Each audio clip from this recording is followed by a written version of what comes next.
Welcome to this episode of Library Chat. The world is witnessing profound geopolitical turbulence. The prolonged Russia Ukraine conflict continues to reshape global security. Uh, President Trump's recent summit with President Putin and subsequently with EU leaders has signaled a possible reset.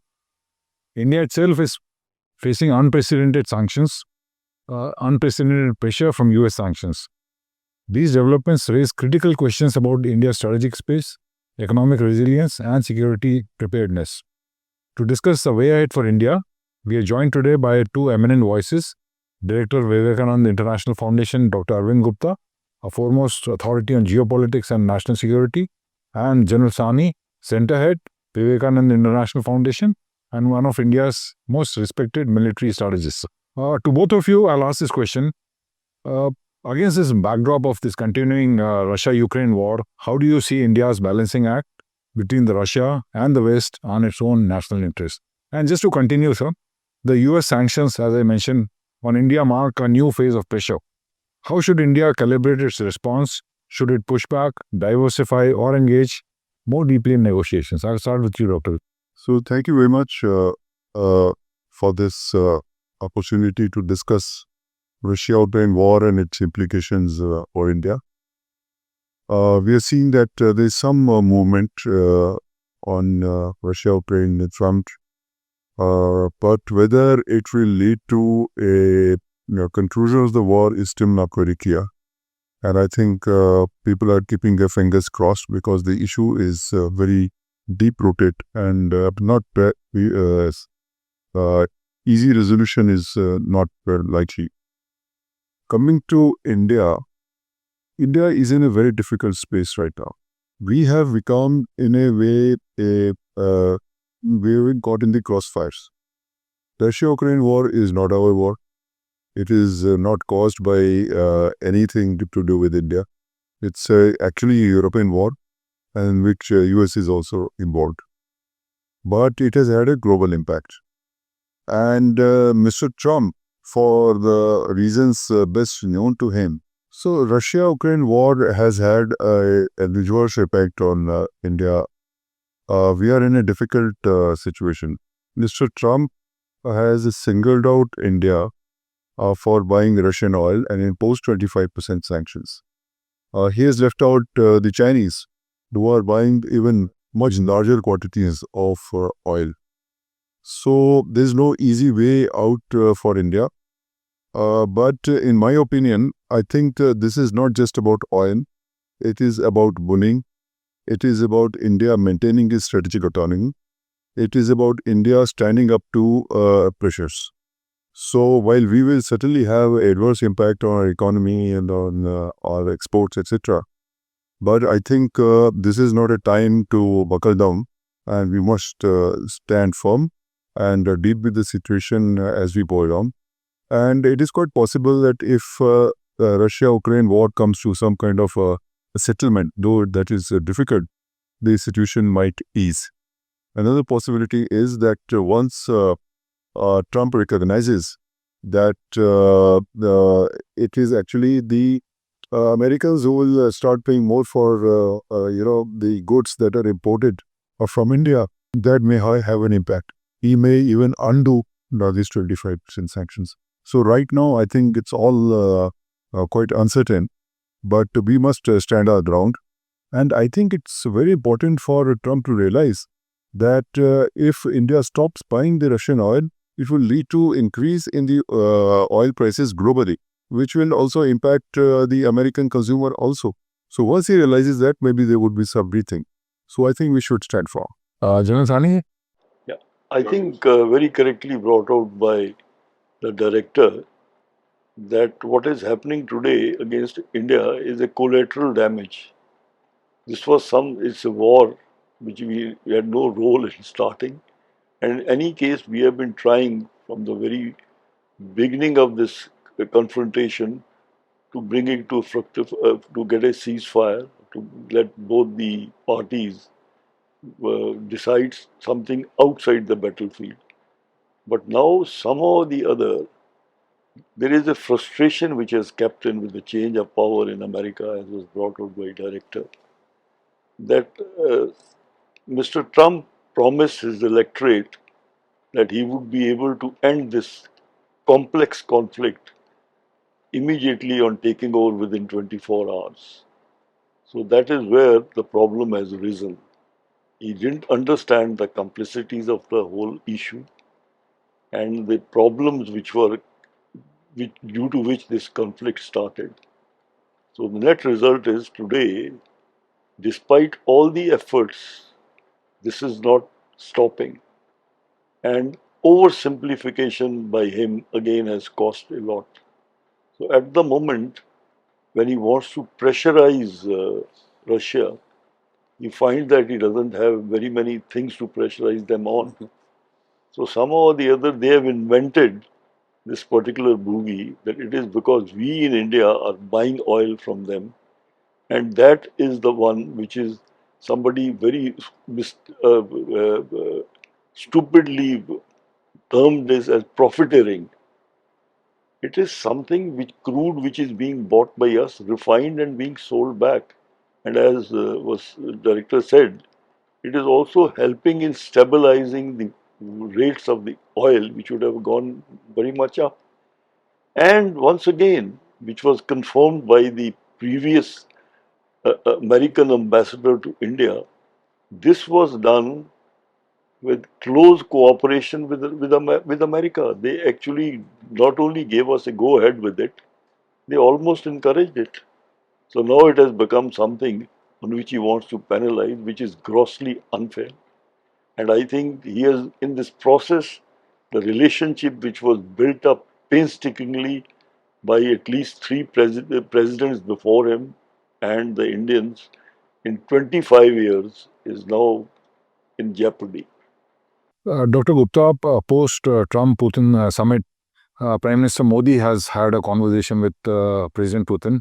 He's also been briefed by President Macron of France.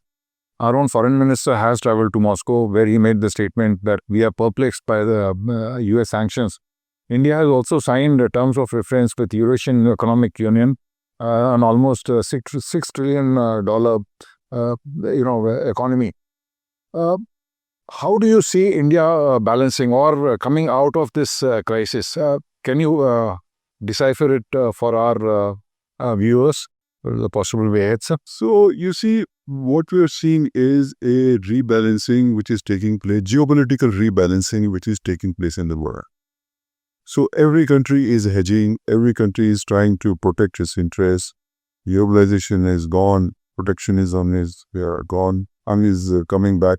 And so India also, like any other country, has to safeguard its own national interests. So it's but natural that when these tectonic plates, geopolitical tectonic plates shift, there will be recalibration of foreign policy. So I think this is also happening in India. We are reassessing our relationships. We are reassessing our threat environment. And we are reassessing our relationship with the major powers. So as General Sawhney said, that the India-US relationship right now is in the great deal of stress. That doesn't mean it should go away.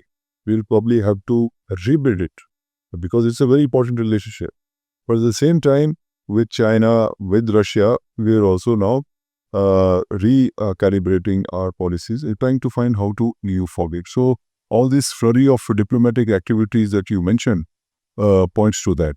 But we'll see where it settles down because so far there is no clarity which way the world is moving. We must continue to adjust our foreign policy to the changing environment.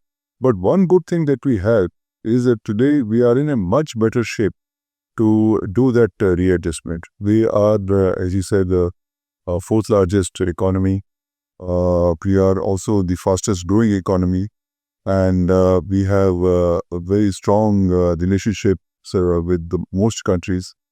And diversification, we have been building that ground for diversification because of engagement has happened in the last few years. And today, India is much more acceptable, and it has the instruments like development assistance, military cooperation, national security cooperation, economic cooperation, foreign trade agreements, etc. And there's a whole variety of instruments that are at our disposal. And the other countries are also open to this. So I think this is the engagement that will happen and will, I'm sure, come out will come to us. General Sawhney, sir, in military terms, does the Ukraine war offer lessons for India's own preparedness, particularly with respect to high-intensity conflict, logistics, and technological adaptation? Also, sir, given the new sanctions environment, how should India safeguard its defense procurement and ensure operational readiness? I think there are so many lessons to be learned from this particular conflict because this conflict started in a big way and we thought that it will come to a conclusion in about 7, 8 days. It didn't happen because somehow or the other the Russians underestimated the Ukrainian capacity to defend themselves.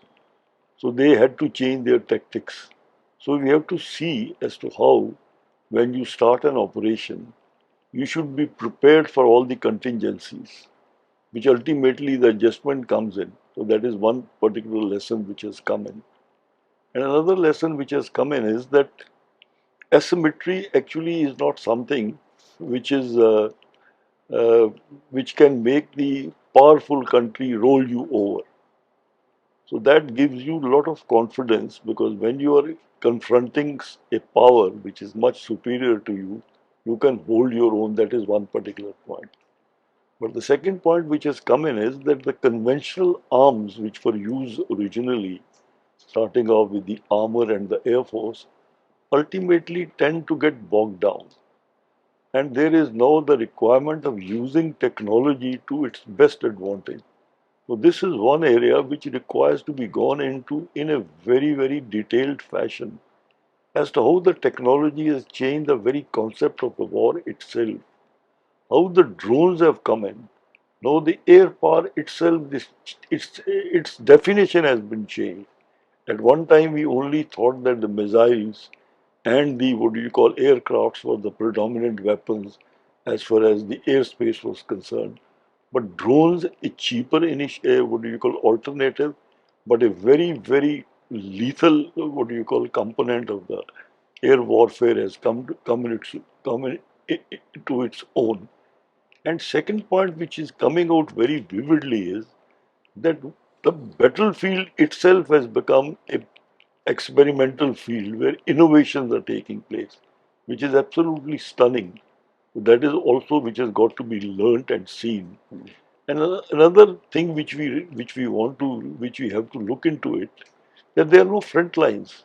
For example, in the conventional wars, the casualties took place in the front lines, or at the maximum, some of the center areas were bombed if the air superiority had been achieved. But in this particular war, we see that the battlefield is been now there is an ambiguity as to where the battle lines are because the civilian areas are being hit, the industrial areas are being hit, and the war itself has got bogged down. So legacy equipment is being used. Infantry, it is becoming into something like First World War. So what it means is that you have to have the state-of-art weapons, but at the same time, you also have to have your legacy equipment and you have to have troops on the ground. So it is something which requires to be studied very thoroughly. We can't discard these old systems. We can't say that artillery will not be required or infantry will not be required. It has to be studied. It's an experimental field actually. Dr. Gupta, I wanted to ask you, in this backdrop of sanctions, there have been so many pillars of India, America, cooperation, the diaspora, our friends from the Hill, the India caucus. Strangely, all these voices have been silenced. What are your observations on that, sir? I think this says a lot about what is happening within America. The president is, in a sense, an authoritarian president. He is using his powers without regard to the normal conventions and rules and regulations. We are told that all these sanctions, etc., that he has announced Actually, this is not in this jurisdiction. This is a jurisdiction in the Congress. So I think the Americans are also stunned. And as a result, everybody has fallen silent. And of course, he's a very powerful president, and he won a lot of votes and so on. And he has been preparing for it. He has shown a great deal of, enthusiasm, energy, etc., in following whatever he thinks is right. And so there is nobody today to really challenge him. And the other party, which is in opposition now, is also probably in disarray. So I think we have to understand this in the context of the internal politics of the US, domestic politics of the US, which itself comes as a very big surprise to us, because we thought that this is the most robust democracy where every viewpoint is expressed and heeded, but no, I think things are changing. So I think we have to learn a lot about America itself. General Sawhney, in this wake of sanctions, India has become in the recent years a very major, purchaser of American weapons. We have bought PATIs. Also, the Indian transfer of technology deal. Several foundational agreements have been signed. Do you think that India, even there is a large order for Boeing aircraft, can we use this as a leverage to put pressure on the sanctions, or do you think that will backfire? Do we have any leverages with the United States in these aspects? I think the leverages are of two kinds. First is the short-term one and the long-term one. So the short term, there may not be leverages, but as the long-term strategic relationship is concerned, we were actually, uh, uh, America thought that we were the hedging country against China. So that is one of the leverage. So basically, how does it play out? I don't really know, because you see, the problem is that when the discussion itself, takes place, when you have a certain level of what do you call people to talk to, there is no cabinet functioning as far as America is concerned. There are no congressmen functioning. The lobbying itself has been rendered completely, powerless. So under these circumstances, a small coterie of advisors surrounding the president, who also is very whimsical, it is very difficult to do some sane conversation and talk about these things with them. So now that area has to be sort of, understood very well, because we, at the moment, we assumed at a certain time that our relationship with America had a bipartisan support and it was going to be permanent. The fundamental agreements which you talk about were discussed and accepted after a prolonged sort of a discussion and analysis in 10 years, which were very, very profound changes actually. And we reached a stage when we thought this particular relationship will last forever. That was a fatal mistake in my view. And I am not speaking as a person who's in, jilted, but I am talking as an army officer who actually thought that we must continue to invest in this relationship. Well, that was a big mistake, actually, if you ask me, because that means we compromise our own strategic autonomy, which is the hallmark of our relationship with people. Coming to the final segment of the podcast, sir, uh, if India is to maintain its strategic autonomy in this volatile environment, what are the concrete steps that you recommend for India to take in the next 1 to 1.5 years? In my view, we should build our strengths. And I think you should follow the Chinese dictum of buy your time and build your strengths. And there are many things to be done. I think Prime Minister has already emptied at some of these, which is really the way out of this mess is going to be through self-reliance, Atmanirbharta. And he has used the word Swadeshi, and he has invoked Mahatma Gandhi, which is, and also vocal for bogias. And this means that we should put our, we have a very large economy, $4 trillion. If we put our house together, we improve the ease of doing business, etc., enthuse our investors, and I think chalk out some maybe a dozen big projects, missions, which will last for 20 to 30 years. This mission could be, for instance, an aerospace mission. This could be a mission, for instance, in agriculture. This could be a mission, for instance, how to become adaptive to climate change, or to restore our wetlands, or the technology missions. We have about 4 or 5 technology missions. If you can coalesce them into a mission which is a mega technology mission in which the defense sector is included. If we could also do something on improving our education, R&D, etc. So I think there are about a half a dozen big missions which will involve millions of people, which will lead to reforms in the education sector, in the business sector, in financial sector, etc.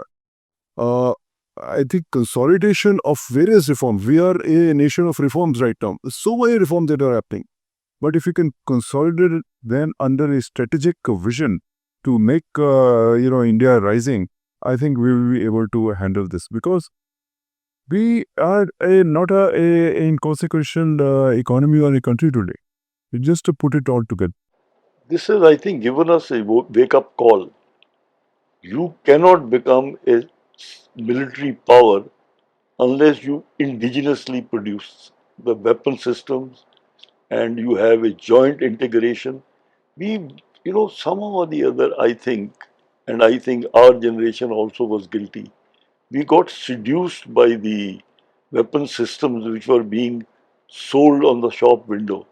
It was like a small child, who goes to a mall and he gets absolutely besooted by the fantastic toys he sees there. That is precisely not how you build your military power. You see, you have to build your own self, and you have to accept that even if you build in the beginning, the weapon systems are not at the same level as those of the people, who are more advanced than you. And that's how you progress. But if you think that you can make a comprehensive national power by buying state of art weapons from outside, I think it's a very, very wrong assumption. And I would confess that quite a few of us suffered from it. Procurement actually became the most important organ of our services rather than innovation and building our own selves. I mean, can you believe that we continue to laugh at the equipment we made ourselves? I mean, that's the most pathetic thing. When you make some equipment, you can't straight away reach the stage of a very advanced country. So that's a harsh lesson which should hit us very, very hard. And we should make a resolve that we'll make our own systems, we'll make our own weapons, even if they are inferior at the moment, but they'll develop, and we shall refrain from spending money on a weapon system to influence the policies of the other countries. It doesn't happen. It hasn't happened in the case of America, disappointingly, and that's a wake-up call. So, as they say that every dark cloud has a silver lining, I'm quite confident, and with your statements as well, that we'll come out stronger, than ever from this. And I'm happy to report, as you're aware, that Prime Minister has already announced two informal group of ministers. One is headed by Home Minister, and the other one by the Defense Minister, for initiating next generation of reforms. So, with that, we come to the end of this podcast. Thank you, Dr. Gupta and General Sawhney, for these sharp insights. What is clear is that India faces a more complex world than ever before, where great power rivalries, sanctions, and conflicts will increasingly test our resilience. Yet, with calibrated diplomacy, stronger self-reliance, and sharper strategic preparedness, India can chart a path that secures its interests while contributing to global stability. To our viewers, thank you very much for supporting us and watching us. Please do share your feedback. And with that, thank you and Jai Hind. Thank you.